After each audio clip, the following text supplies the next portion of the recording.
Celebrity Grand Prix don't bring new one come for us. So this man don't show us the photo of his new babe. I know say most of na here when this guy get issue with his girlfriend Eudoxie.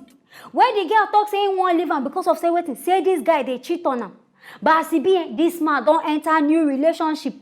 We don't see the new babe where they give this man joy. And this lady name, her name na Viviane. And we gotta say, this girl na Senegalese babe. In fact, if na see this fine girl, make na use na eye. See for herself. Elle est où?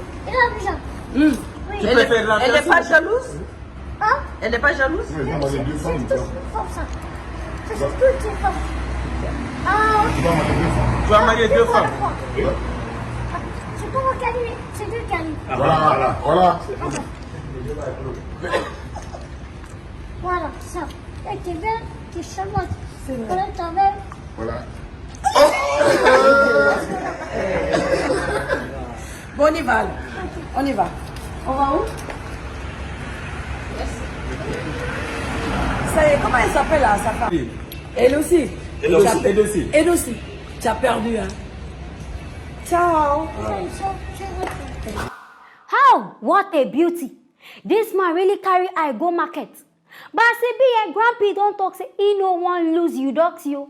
And say this Viviane of a girl, he still wants that one. Say, eh? And him they talk say for in culture, say it dey normal for man to marry more than 2 wives. Hey! Now I understand where this man they go. But I beg you know say this girl, she dey very jealous. And maybe she no go fit cope with you with another woman. Now wetin come make her leave. But wetin I no understand now. Wetin, in fact, wetin Eudoxie, wetin they give her. Because I know say this thing, it go dey very small.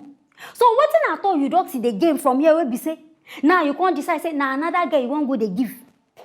But make I just reason and say, now because of money, now I make all these girls, they follow you.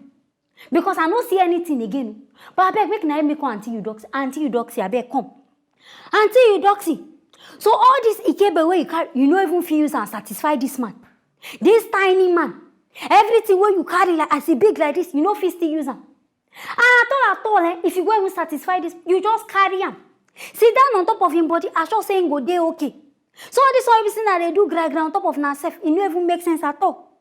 And Mr. Grumpy, hey, international man, you don't leave all the Guinea women. You there, you don't see anyone where you want.